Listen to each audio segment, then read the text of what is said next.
Ready. નમસ્કાર. 13 August અને ખોલડિયાદ ગામે આપણી સાથે પરેશભાઈ પ્રાકૃતિક ખેતીથી કપાસ વાવેલા છે. હવે એમની પાસેથી જાણીએ કે કપાસ સાથે તમે પરેશભાઈ શું શું વાવેલું છે બીજું?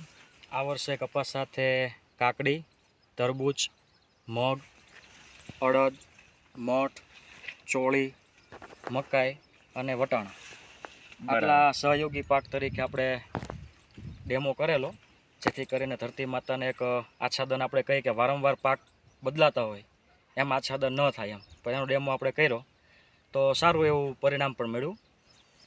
અને આ મગમાં પણ તમે જોઈ શકો છો કે કોઈ પણ પ્રકારની અત્યારે ફૂલ અવસ્થા આવી છે. હા, હવે આ મગ અને કપાસની અંદર તમે છંટકાવમાં કંઈ કર્યું છે? છંટકાવમાં આપણે ડૉક્ટર વી કે સચાન અત્યારે થોડાક માર્કેટની અંદર વધારે પ્રચલિત છે, તો એમનું એક સંજીવની ખાદ છે જે આપણે નિંબોળીનો અર્ક કહી એનાથી થોડું અલગ પડે છે.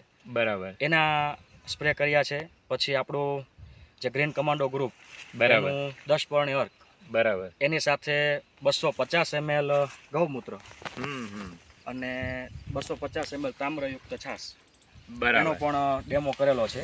બરાબર. એટલે એનાથી ચૂસ્યું તો એવું નહોતું, પણ થોડીક અત્યારે જે કહેવાય ને કે વાતાવરણના કારણે થ્રિપ્સ થોડી ઘણી દેખાય છે. બરાબર. બાકી કપાસ એકદમ અત્યારે નિરોગી છે.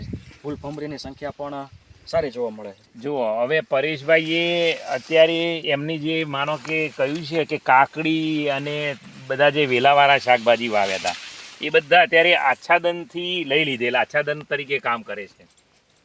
અને વિશેષ એક જુઓ